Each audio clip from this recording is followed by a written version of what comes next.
భార్యకు విడాకులిచ్చి, వదిన వరుస అయ్యే నటితో పెళ్లి చేసుకోవడానికి ఓ నటుడు రెడీ అయ్యాడు. ఆ నటుడు మరెవరో కాదు, సాయి కిరణ్. అవును, మీరు వింటున్నది నిజమే. సాయి కిరణ్ గురించి కొత్తగా పరిచయం చేయాల్సిన అవసరం లేదు. 2000 సంవత్సరంలో వచ్చిన 'నువ్వే కావాలి' సినిమాతో తరుణ్‌కు ఎంత పేరొచ్చిందో, అందులో కీలకమైన పాత్రను పోషించిన సాయి కిరణ్‌కి కూడా అంతే పేరొచ్చింది. మరీ ముఖ్యంగా 'అనగనగా ఆకాశం ఉంది' అనే పాట ఎక్కడైనా వినిపిస్తే చాలు సాయి కిరణే గుర్తుకొస్తారు.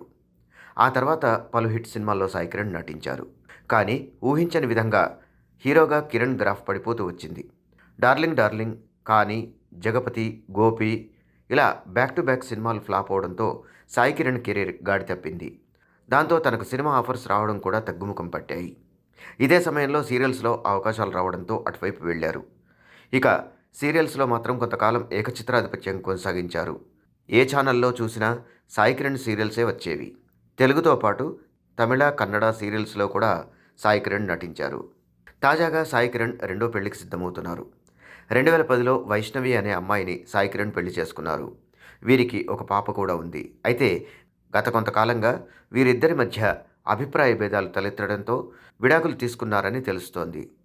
తాజాగా ఈ నటుడు రెండోసారి పెళ్లిపీటలెక్కబోతున్నారు.